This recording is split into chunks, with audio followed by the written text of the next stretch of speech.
Welcome to the White Mage 1 to 80 Skills Guide. In this guide, we will cover all of your skills as you train to feed your team to the Blood Lily better than the rest of them, but also hopefully kill your enemies along the way. Watch as you go from this to this. This guide is framed in the mindset of players completely new to Final Fantasy XIV, or the MMO genre in general. In that same vein, this will merely be an overview of the actions and how to use them. We will, however, be going in depth on all of your skills and some high-level skill uses for each. You may never do high-end content, but the same mentality for a skill can be used at lower skill levels too. The goal is to drop players in on the ground level so they can make strides to improve themselves. All tooltips will be shown at the level cap for each section. Level 50 for A Realm Reborn, level 60 for Heavensward, 70 for Stormblood, and then finally at level 80 for Shadowbringers. I also recommend all players add Sprint and Limit Break to their hotbars, both found in the General tab of your Actions menu. And as for how my hotbars build, it'll make sense at 80. Just put skills on your hotbars in a way you feel comfortable using as you're leveling. Everyone has their own way of doing things. With that all out of the way, let's begin. Before we get into the skills, I am going to stress that not every dungeon run will apply to my advice. In an ideal world, players never make mistakes, but we all know that will never happen. Nobody is perfect, and you too will make plenty of mistakes. I'm going to focus on the ideal scenarios, but also try and account for when things go wrong.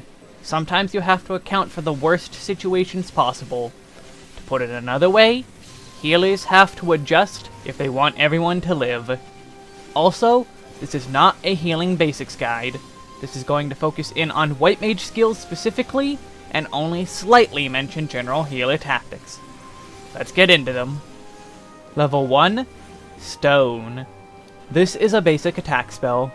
It costs 400 mana and does 140 potency of damage to the enemy. Let me take this moment to say, a healer can put out a lot of DPS, especially White Mage. You'll see soon enough, but for now, keep spamming this attack on every enemy you need to kill. Remember, you have time to throw stones between heals, and technically, DPS is a heal, since an enemy can't hurt you or your party if it's dead. Level 2, Cure. This is our basic healing spell. At a cost of 400 mana, it cures 450 potency of healing. At low levels, this is basically half of your health, and at worst, a third of a tank's HP.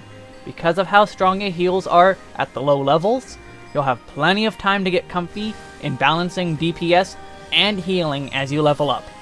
Find an HP percent you are comfortable letting the tank fall to before throwing out a heal.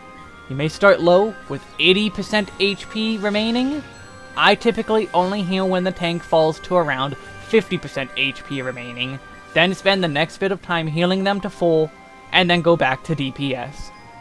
This is a balance you have to learn for yourself, but over time, you'll gain confidence and be able to spend more time DPSing than ever before. Level 4, Arrow. Our second and basically second to last DPS skill. This is an instant cast and does 50 potency to the enemy, and applies a damage over time effect, or dot, to affect the enemy, dealing 30 potency for 18 seconds. A tick of a dot is every 3 seconds, so this will get 6 ticks for 180 potency. In total, this is 230 potency. It basically takes half the duration of the dot to be as strong as a stone cast, but it's worth using on every enemy you fight, no matter what. Dot every enemy you come up against. It's pseudo AoE damage, since the dot will be ticking down on every enemy it is applied to, so put arrow on what you can, then get back to stone spam. At level 8, we get our first role action, Repose. We also get Asuna at level 10. I will not be going deep into the role action usage, but all of these are important skills to keep around. Make room on your hotbars for them. Check the healer role actions video in the description if you need an overview. I recommend it since they're closely tied with being an effective healer. Level 10, Medica. This is our basic AoE heal. It costs 1000 mana and heals 300 potency to all allies within 15 yalms. It has a lower potency than Cure, but heals the entire party if they're where they should be. As you progress more and more, bosses will start using party-wide damaging attacks with no way to avoid it. At these early levels, you'll almost rarely need this. Just about every trial has one of these raid-wide AoEs, however. Even outside of trials, however, keep it at close hand. Sometimes multiple allies can accidentally stand in an AoE they should have avoided.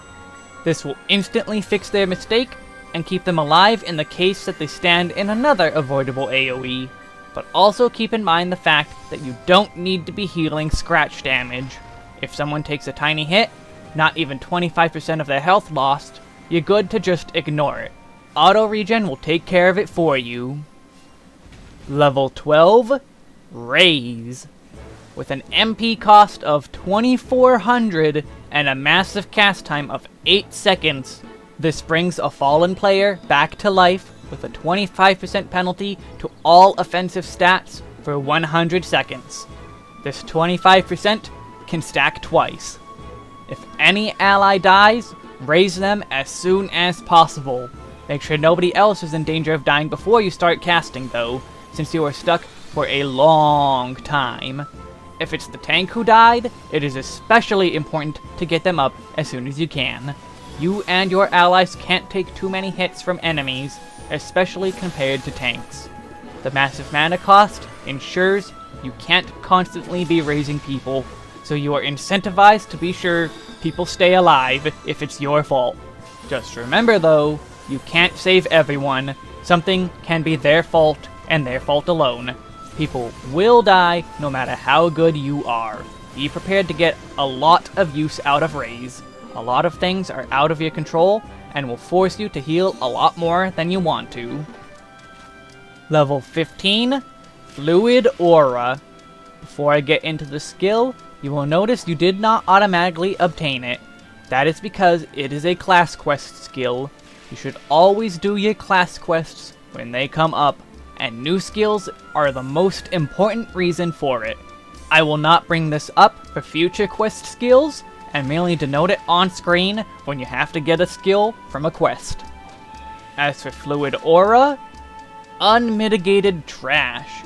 You will need this once for a class quest, and then never again. Repose is better in every way. 30-second cooldown to the global recast of Repose. 6-second bind compared to the 30-second sleep of Repose. Bind only stops enemies from moving, they can still attack if you remain in their view, but sleep stops all actions of the target for as long as they remain asleep. And to top it off, just like sleep, hitting an enemy removes bind instantly. The singular benefit of Fluid Aura is the fact that it is an off-global. If nothing else, you can bind target for 6 seconds while you attempt to put a pack of enemies to sleep when you're solo. Level 18, Stone Mastery and Stone II. Stone Mastery will automatically upgrade Stone to Stone II. This is a minor power boost. You will get a bunch of these as you level up. I'm going to quickly move through them when they come up, like so. Stone II is a 200 potency hit. Use it the same way as before. At level 18, we get the roll action Swift Cast. This combines with Raise really well. 8 seconds becomes 0. Level 20, Maim and Mend. Your base damage and healing is increased by 10%. This is a minor power boost as well. You probably won't even notice it. At level 24, we get Lucid Dreaming, another roll action. Level 30, Cure II. With a much more expensive 1000 mana cost, this is a 700 potency single target heal. You may still need to use Cure 1 to save mana every now and then, but this basically entirely replaces Cure 1. Just from looking at the values, It may not seem very worth it, but if you're never getting low on mana in any situations, that means you've had mana to spare, and mana that you can dump into Cure 2 instead of Cure 1. MP is a resource to use, not to keep maxed at all times, especially with a short cooldown on Lucid Dreaming. You can now afford to let the tank's HP drop even further than before with a much stronger heal. If you do actually start getting low on mana, swap back to Cure 1 and you can generate some back. I'd say the cutoff is somewhere below 5,000 mana. Until then, use Cure 2 instead of Cure 1 whenever you need to throw out a single target heal. You're going to notice a major difference in how well you perform because of this. At level 30, you will be able to undertake your first job quest in order to obtain a Soul Stone. You must also complete all class quests from your guild. The other requirement is the level 20 main story quest, Self-Management. This takes place soon after joining a grand company. This won't be an issue on normal servers, but any server with preferred status and the road to 70 buff will likely lead new players to be 30 long before this story threshold is met. Level 30, Presence of Mind. On a 150-second recast, Presence of Mind reduces all cast times by 20% for 15 seconds, which is half a second with a base global cooldown. This is useful for both DPS and for healing. You don't have many DPS tools, and this is the only cooldown you have that directly contributes to boosting your DPS. It seems like a very small boost in hindsight, but it's very useful in a pinch. If your tank is taking a lot of damage very quickly, or even your entire party is taking damage, especially if they're making a lot of mistakes, you can pop Presence of Mind and recover before you end up with some deaths. Basically, anytime you need to be fast and heal quickly, pop Presence of Mind and get spamming those heals until everyone is safe. Level 32, Freecure. This trait adds a small extra ability to Cure 1. There is a 15% chance that you will gain a free Cure 2 proc, which you will have 15 seconds to use. This is not worth it. As I already said, Cure 2 basically already entirely replaced Cure 1. 15% is such a tiny chance, you basically only want to see this because you are running low on mana, and swap to Cure 1 only until you regain some mana. This trait has no practical use, especially after we gain more levels. Level 35, Regen. For a tiny 500 MP cost, this is a heal over time, or HOT. They work the same way as dots on enemies. Every 3 seconds, they tick. So Regen is a 200 potency heal every 3 seconds for 18 seconds. In total, this is 1,200 potency. This is half the cost of Cure 2, yet 500 potency higher. That's a Cure 1 and a Cure 2 for only 500 mana. You should basically keep this up on your tank at all times during pulls. Wait for the tank to pull enemies, then throw on a regen. This frees you to do DPS and keep them healed really well. Just keep an eye on the party list for when regen runs off so you can put it back up instantly and top them off if need be. This won't be enough on its own typically, so you'll need to toss out an extra Cure 2 every now and then. Regen is also an instant cast, so you can heal while on the move. If an ally takes damage that needs to be healed, you can heal them no matter what's happening. It might even heal future damage too, since they might take more while the regen works its magic. Level 40, Maim and Mend 2. Maim and Mend 1 was a 10% boost. This is a 30% boost, an extra 20%.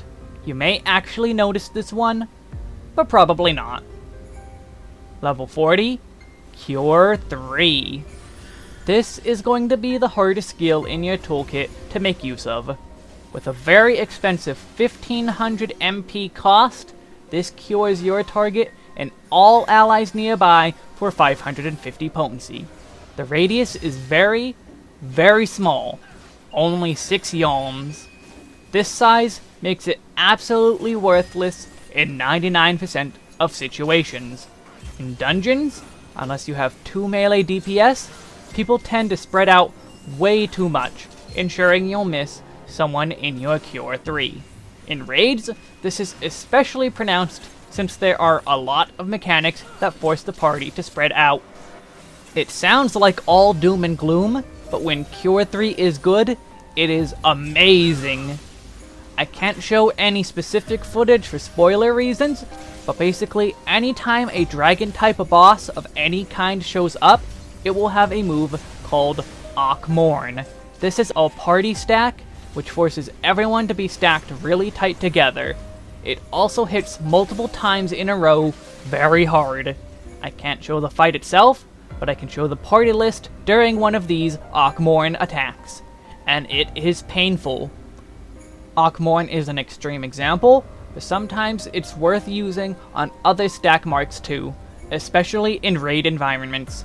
Rarely does a dungeon stack mark call for such a powerful heal. Medica is usually enough, but keep an eye out for situations where the entire party is stacked together and takes a massive amount of damage. Cure III is expensive, but the power of it speaks for itself. Also, let me emphasize now, I'll be mentioning Akmorn a lot as we go on. This is the most extreme example I can make, but keep in mind that there's a spectrum of content and a situation doesn't need to be as scary as Akmorn to be worth using a skill. It just makes for a perfect example of why you would want to use some of these skills. At level 44, we get the role action Surecast. Level 45, Holy. Okay, forget everything I just said. Take everything off your bar and replace it with Holy. You will never need any other skill again. Praise Holy. Okay, not really. It costs 600 mana and is a 140 potency AoE to all enemies in an 8 yalm radius around you. Let me just point out that this is bigger than Cure III. It also stuns all enemies hit for 4 seconds with diminishing returns. The second stun will be 2 seconds, and a third 1 second. Then complete immunity to stun. I may have joked earlier, but sometimes this is literally the only global cooldown you need in trash pools. That stun time is a ton of mitigation. For the first 3 holies you cast, your tank will basically not take any damage at all. That is why my personal motto is, Holy is a heal. I like to throw regen on the tank to take care of the damage during the first Holy's cast time, then spend basically the rest of the pool using nothing but Holy. On 3 or more enemies, there's basically no reason not to use Holy. It costs barely more than a Cure 1, but probably prevents more damage than the Cure 1 would even ever heal. If you weren't doing DPS before, you should really be doing it now, because the amount of DPS this puts out is huge. The amount of damage you mitigate is also huge, and it overall helps the party a ton. I sometimes even Holy on only 2 targets just to make use of the stun, though you really shouldn't do it like that. But that's just how good Holy is. Try it for yourself if you don't believe me. You'll be convinced in no time. Level 46, Aero Mastery and Aero II. Much like Stone Mastery, this upgrades Aero into Aero II. It now has 60 potency and a 60 potency dot. In total, this is 420 potency. At level 48, we get our final role action, Rescue. Level 50, Medica II. Costing a massive 1300 mana, this is a huge 20 yalm radius AoE that cures 200 potency and applies a hot. It regens 100 potency for 15 seconds, for a total 700 potency heal. Technically, this is stronger than Cure III, giving you even less reason to use that. In addition, it's cheaper, but as I mentioned, there are situations like Akmorn where you're getting hit for probably as much damage the Cure III will heal at once, over and over again. Medica II is for when there is one big hit, then a large pause in AoE damage to give the hot time to work. Or, you can start with Medica II, then spam Cure III to have the hot working while you're spamming Cure III. This overlap, however, is tiny. It is much more common to just use Medica II and then not use anything else, or if anything, a Medica II and a single Medica I. Be sure not to spam Medica II. If for whatever reason you need multiple AoE heals and everyone is spread out, use Medica II once, then swap to Medica I, as I just mentioned. Medica I is still going to be your go-to heal for AoE damage. Level 50, Benediction. This is our first of many off-global heals. On a long 180 second cooldown, this heals all of the HP of the target. Whatever the max HP of your target is, this will heal for that much, no more, no less. Now, we could keep this around for emergencies. An ally takes 2 or 3 AoEs in a row and will die if the wind blows on them, or the tank is getting hit by a tank buster, or we could do what I do. Give your tank a heart attack and not heal them for right before they die. This is actually a common tactic. You won't wait for the last possible second, but you'll wait as long as you feel comfortable, then throw out Benediction on the tank. The last second is also not recommended, since there is a short animation that plays before the heal actually applies to the target. Either way, you should be using this like a normal heal. It's too good to only save for emergencies. This also combos extremely well with 3 of the tanks in lesser or greater difficulty content. Gunbreakers have an ultimate cooldown that automatically reduces their HP to 1, but makes them immune for 8 seconds. Combine this with Benediction, and it's like they didn't get hurt at all. In high-end raids, Warrior and Dark Knight often just take tank busters to the face without any cooldowns. They just pop their ultimate and hit 1 HP. Benediction gets thrown out right after to erase the tank buster's existence. This makes getting intimately familiar with all of the tanks, even at a surface level, extra useful. Not only do you know what kind of cooldowns they have, you know when best to use Benediction, which you really should use it. You can prevent emergencies from happening most of the time. The rest of the time, the emergency is something Benediction wouldn't have prevented anyway. The more you use it, the more you'll learn when is best to use it and when to hold it. And typically in these videos, I go over rotational openers. If it wasn't obvious by now, as a healer, you don't really have a DPS toolkit. 1 damage spell, 1 dot, an AoE spell, and Presence of Mind. But just in case, I will give you 1 opener here to follow, and this won't change all the way up until level 80. This is the only opener you're going to have. If you have time, precast a Stone II as the tank runs up to pull the boss, then Aero II, weave in Presence of Mind, then spam Stone until Aero II falls off, and repeat. This really is all there is to it, aside from possibly adding in a single skill we'll talk about soon. The simplicity of your offensive toolkit further incentivizes using those spells, as there is no major thought process to it, especially compared to the tanks and actual DPS jobs. But that covers our A Realm Reborn toolkit. Benediction is only the beginning of the healing powerhouse White Mage becomes. Let's take a look at why, with Heaven's Word.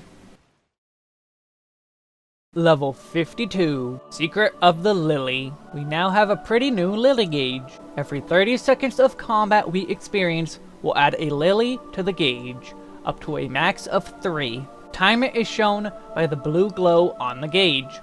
When the glow fills the entire frame, a Lily will bloom. It will also pause at the moment combat ends. That time will stay banked until you start combat again. Let's look at what we use this on. Level 52, Afflatus Solace. Weirdly, this action itself did not need the job quest, even though you can't use it without the trait. Anyway, this costs a Lily to use, and has a cure potency of 700. It's also an instant cast without needing swift cast. Basically, this is a no mana cost, instant cast Cure II. I personally like to save one Lily for emergencies, but Lilies 2 and 3, anytime I need to spend a global cooldown on a heal, I will use Afflatus Solace instead of Cure II. You don't have to save a Lily though. Feel free to spend it anytime you need to use a Cure II. If nothing else, the instant cast nature of it lets you move around and cure at the same time. Just one more example of why Cure 1 has been replaced by Cure 2 from the beginning. Level 52, Asylum. On a 90-second cooldown, you can put down an 8-yalm radius bubble of healing. You must manually position the bubble with the mouse and a click, or aiming the camera and pressing X on a controller.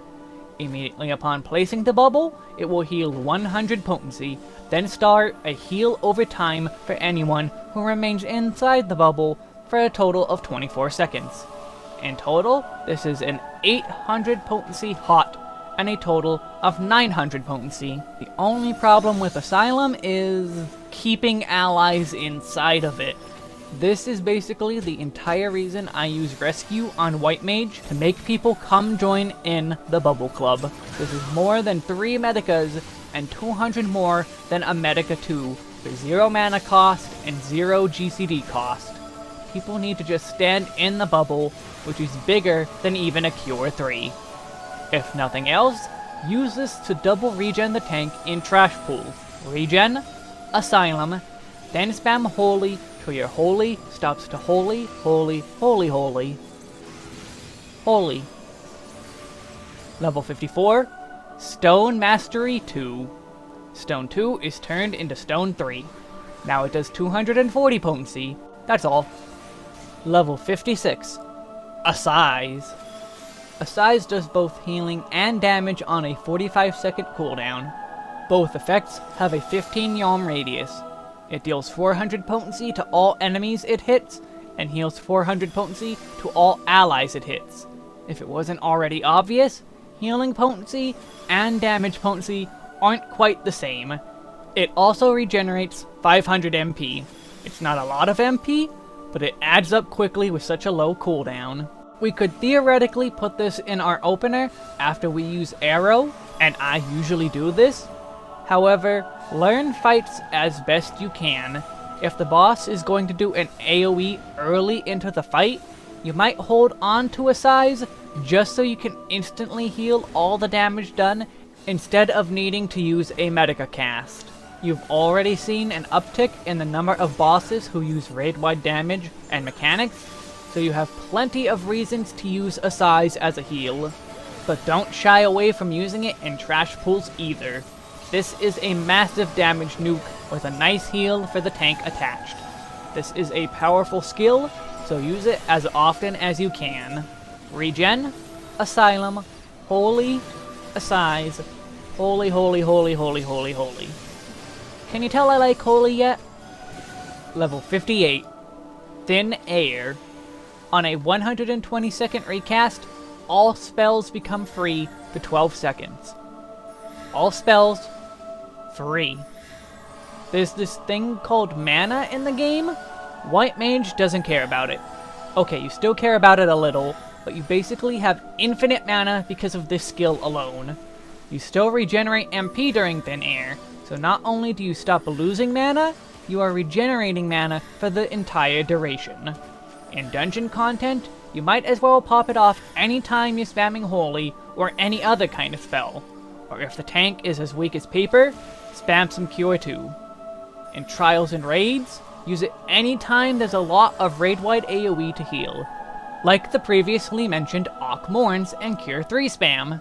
You should basically never run into MP issues ever again from this point forward, no matter what the fight brings. Between Assize, Lucid Dreaming, and Thin Air, you have more mana than any of the other healers by far. The only issues you may run into now are people constantly dying and having to spend the entire fight raising everyone. That still is going to run you out of mana.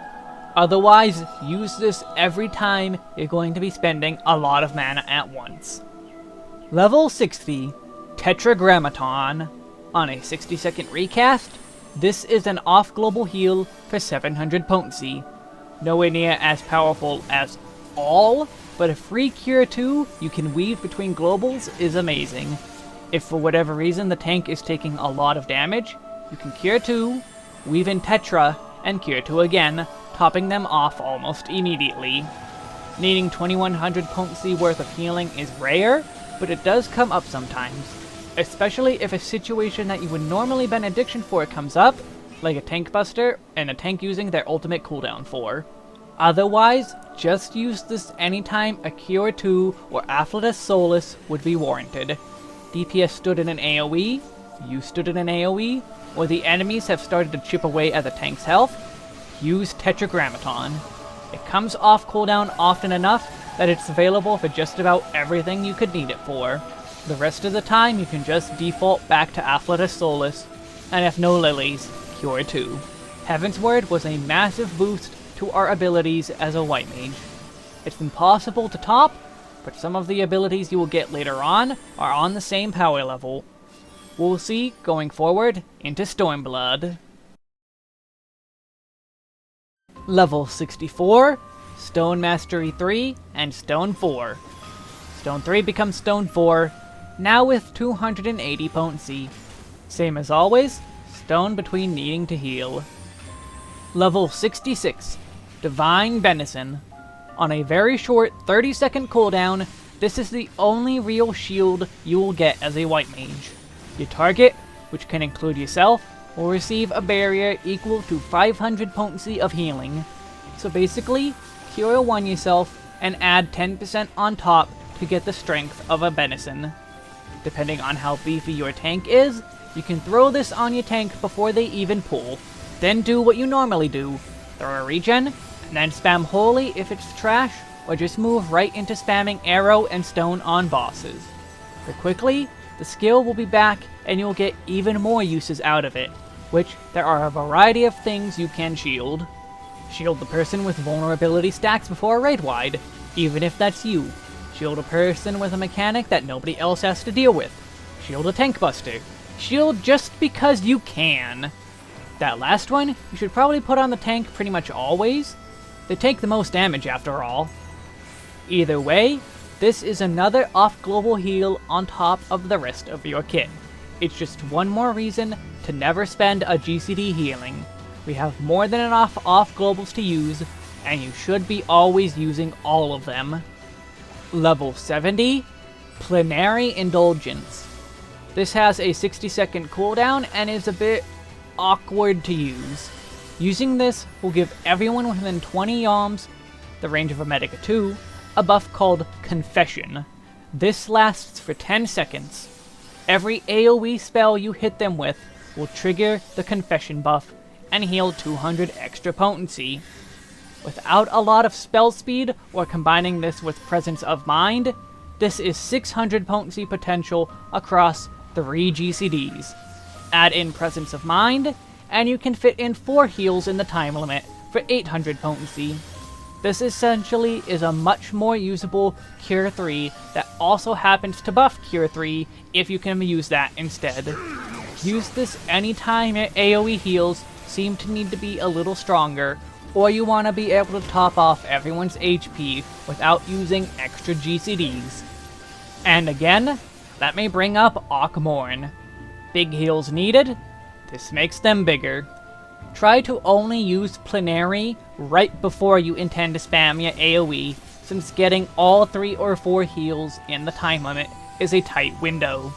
If you only intend to use one AoE, you can use it a global or 2 beforehand. This puts up Confession in preparation for your AoE usage. In general, if you're struggling to find uses for Plenary Indulgence, use it anytime you intend to use AoE at all. It's better than leaving it off cooldown for the entire instance. That's not a lot for Stormblood. Benison is the true star of the show here, usable in pretty much every situation, while Plenary is a bit harder to use well and is a lot more situational. But don't worry, Shadowbringers solves this issue in its own unique way. Before I go further into the toolkit, take note that scaling of heals has decreased dramatically above 70. You'll see little to no change level to level outside of a bigger toolkit. You'll start needing to heal more often from this point forward, but by now, you've been given so many off globals it'll be fairly easy to keep up like always. Level 72, Arrow Mastery 2, Stone Mastery 4, Dia, and Glare. Just like the previous buffs, but both are at once. Arrow 2 has become Dia, with a 120 potency hit and a 60 potency dot for 30 seconds. This is a 600 potency dot and 720 potency total. Glare, meanwhile, is 300 potency. These push you away from Earth kind of spells and more Holy kind of spells. Level 74, Transcendent Afflatus. 2 damage boosts in a row, but this one is actually fun. Transcendent Afflatus adds a new element to our Lily gauge. We now have a Blood Lily. Using an Afflatus ability will feed the Blood Lily, and after 3, it will bloom. This lily allows a single use of Level 74, Afflatus Misery. As said, this spends our Blood Lily. It does a massive 900 potency to our target and is an AoE, doing 675 potency to all enemies within 5 yalms of the original target. Those potencies are real, and they can do stupidly high amounts of damage. If you weren't using your lilies when you needed GCD healing before, now you really should. However, that's only if you need GCD healing. Spending your off-global abilities like Tetra and Assyze are still ultimately better for your performance. But as mentioned, our heals are much less effective now than before, so we're gonna start needing to use more globals than usual, and that's where lilies come in. In the end, getting a Blood Lily is just unavoidable. When you do, use Misery, especially if it is a trash pool. 6 enemies at once, that's over 4,000 potency. For reference, a level 1 melee limit break is over 2,000 potency. Don't be afraid to use it on bosses, but be sure to use this anytime you can on trash. No matter where you use it, you'll get another Blood Lily in about 90 seconds. So pretend that's the cooldown on it, even if it's a non-linear cooldown. And now you know why people scream about blood for the Blood Lily out of nowhere all the time. Level 76, Afflatus Rapture. This is our Medica Afflatus spell. 300 potency but with a slightly larger range, spending a lily and nourishing the Blood Lily as a result. It also bears mentioning that this works with Plenary Indulgence. So in general, this is Medica, but a better version of it in every way. Always spend GCD healing on lilies where you can. The Cure III and Medica II still trump Medica in big healing situations like, say it again, Morn. Level 78, Enhanced Asylum. This is just one more reason for people to stand in the goddamned bubble. I will rescue you again! Anyone standing inside of Asylum gains an additional buff that will increase all healing actions by 10% for those inside the bubble. It comes with the same problem as before though. If party members refuse to stand in the bubble, you can't make use of that buff. So try and position the bubble in the best place you can, and hope for the best. Level 80, Temperance. On a 120-second cooldown, this ability does double duty.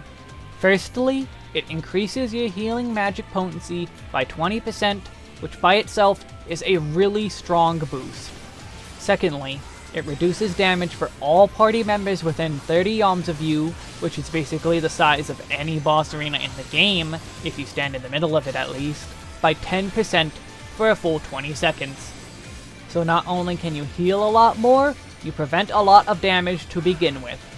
Obviously for dungeons, this is your best trash pull skill. Trash pulls are a lot more dangerous than bosses, and this is an extra cooldown for the tank and helps you keep them alive a lot better. In Trials and Raids, you'll aim to use it for the heaviest peaks of damage in the fight. Peaks of damage like, say it with me, Arkmorn. 10% weaker hits, 20% more healing output from you, match made in heaven. And again, let me restate, not everything hits as hard as Arkmorn, but plenty of situations still warrant using Temperance.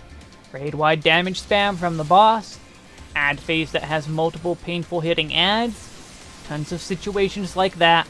If you feel you need it, you should Temperance for it, because it's there, and it's a useful skill. Be sure to always be using your full toolkit where you can. An ability that goes unused is a wasted ability. This especially holds true for White Mage, where all of your abilities are all so powerful. It all comes down to learning each individual fight, and feeling out for yourself where each skill is best used. Thank you for watching my White Mage 1 to 80 skills guide. Feel free to give feedback or ask questions on what might still be confusing to you. My goal is to help players improve in whatever ways I can. Take care, and have fun in your adventures across Eorzea. May the power of an Nidhogg's lay waste to your enemies.